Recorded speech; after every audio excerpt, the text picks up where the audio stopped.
had to ask myself, who am I working for? Am I working for myself or am I working for the company? And I knew deep down in me that once I established that I was bringing more to the company than what I was getting back, and I added a lot more value to the company than what I was receiving, I had to make that difficult decision to go, okay, are you going to stay here and know that that's your limit and that's your lot? Or are you going to turn around and say, you know what, I want to run my own ship, I want to own my own business, I want to have my own company. And that was the biggest decision and the best decision I've ever made.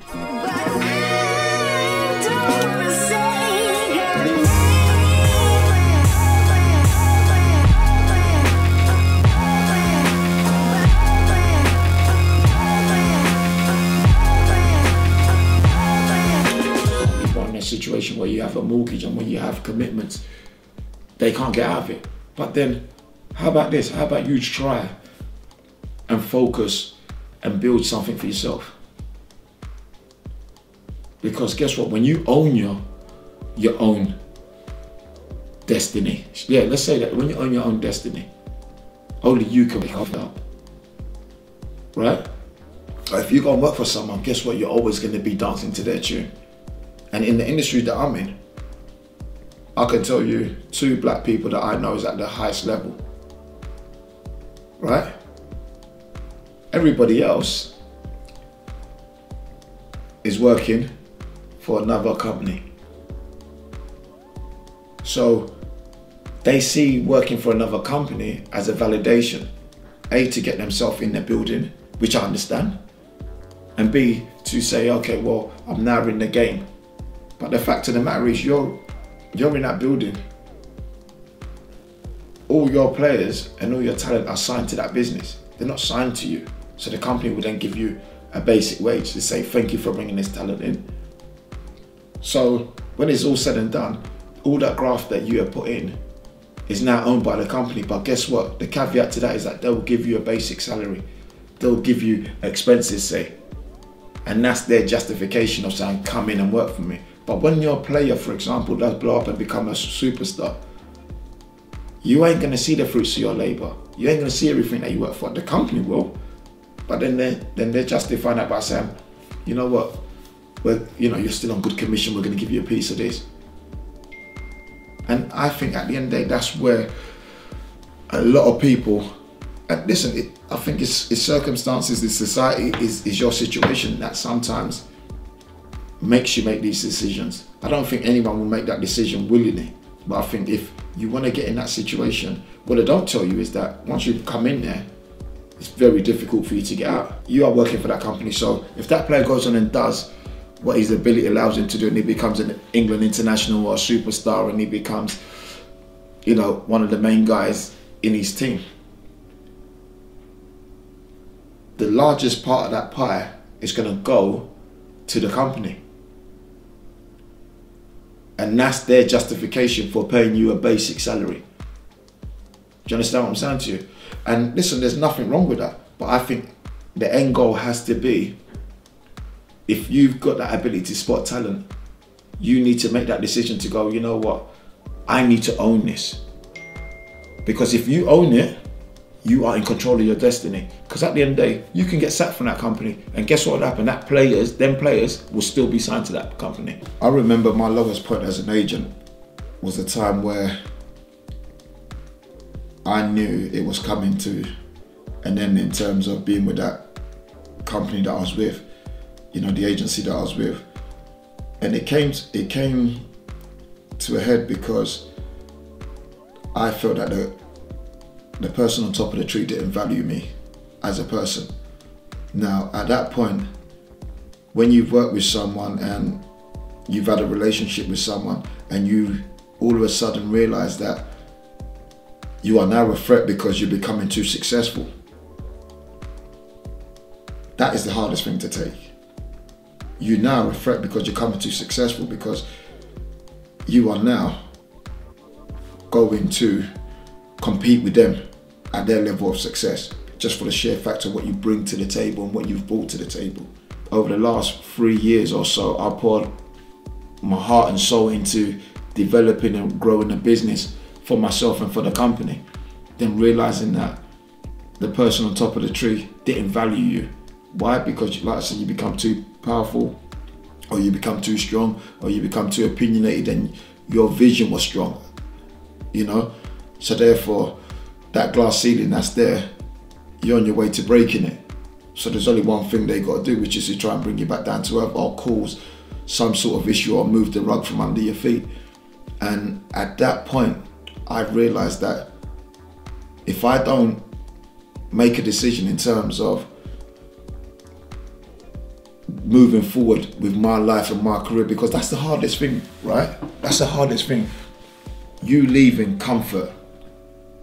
Us as people, we all like comfort. We all want to know we're getting X amount. We all want to know where we're going to be. We all want to know what we're going to get at the end of the month. But for me, that was never an option. And that was the hardest thing, because you're leaving that security to go into uncharted territories that you've never been into, or you've never been. But at the same time, what made me different from everybody else was the fact that I believed in myself, and I knew that I had a value to myself, and I knew what my value was. And this is a problem. A lot of people, I mean, just how many times would you hear, "I'll hate my job," but yet they get up and go and do the same routine day in, day out. Some people are there for 25 years saying that they hate their job. But for me, the difference was I was prepared to put everything on the line to pursue my dream, my security, my livelihood, my family, because this is what I wanted to do. And at the end of the day, if you don't believe in yourself, no one ain't gonna believe in you. So that train journey home was the lowest point, because I realized at that point, the security that I had, the place that I knew was my place of business for X amount of years. On that train journey home that was it. I don't have that income coming anymore. I have to now find that income. Not only do I have to find that income, I have to now tell players that I'm moving on. Now the next question is has the players bought into you, or has the players bought into the company? My next job was to speak to the players that I was working with to say, look, I'm moving on. This is my vision. This is what I want to do. Do you still want to be a part of that? Or give the players the opportunity to say, well, you know, they can essentially go the agency, because that's who they were signed to, you know. And luckily enough for me, where I built up such a good relationship with my players, they came with me, and I had the opportunity to still work with them independently. So which gave me a lot of confidence, because that showed me that they bought into me. All I was thinking is that, what do I do now? Where do I go now? I'm leaving that security. Now I've got another added pressure, because there's not going to be any income. I've got to now come home, I've got bills to pay, I've got family, I've got a situation that I'm in. But the only thing that kept me going was the self-belief in knowing that I was good enough and I wanted to be successful in what I was doing. So the conversations I had with the players, yes, it was difficult, but at the same time, I think what they understood was the passion and desire for me to break out on my own. I want to have the ability to employ people like me, or work with people like me that have the same drive and have the same hustle. Not worry about if that person's going to get too big, if that person's going to have too much success, if that person's going to be in direct threat. Because for me, that's a nonsense. If you've got a team around you and everyone's successful and everyone wants to be the best at what they do, that can only benefit you, who's at top of the tree. So why would you have a problem with that? But you'll be amazed, people do have a problem with that. And that's when I realized that I've really got to make this work for me, you know? And I did that.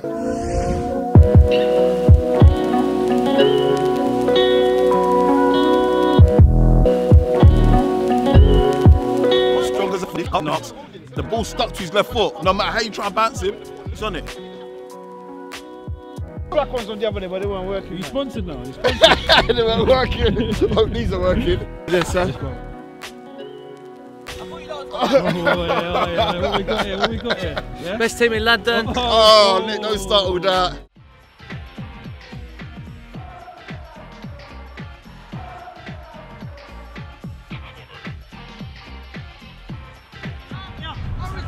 Man on, man on. Go close to him. Man on. Go back. Charlie, superb. Eddie. Man on. Eddie. Yeah.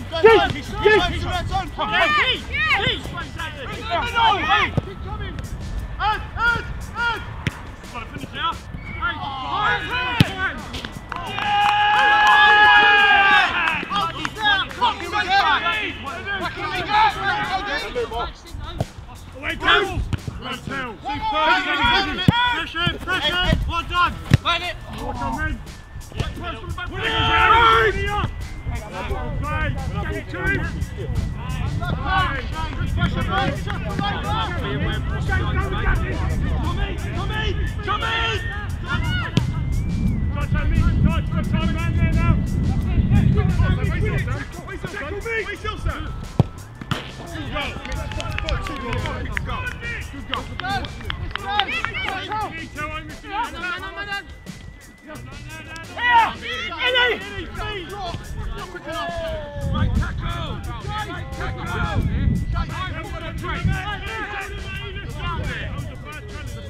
There's a red card there. Red card.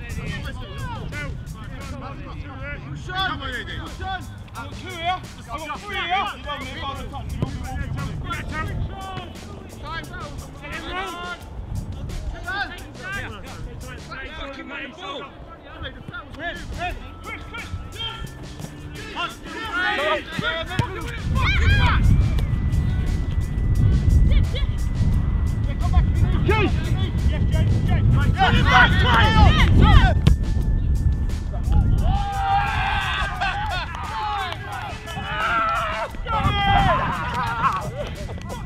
Gabler!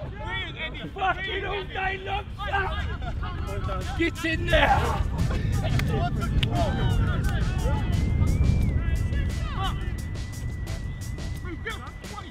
Yes! Try it, nothing there! Get him off! One more step! One is on left! On him, Come here! Again! Hold on, look! Love that. Hold! Push into him!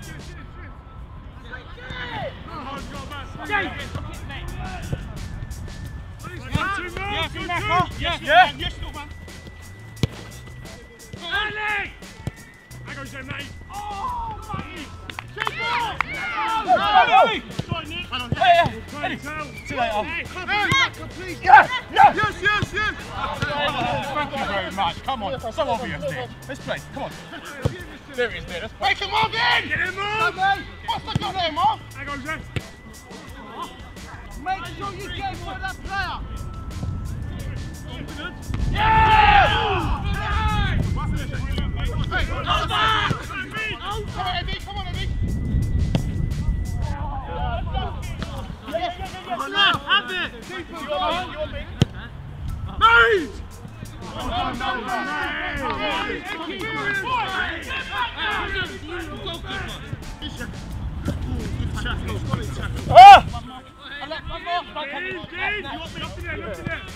Yeah, I know.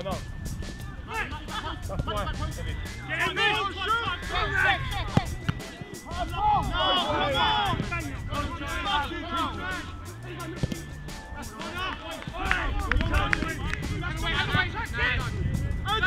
Eddie, look at me! Get out of here. Get out of here, come on. Come on.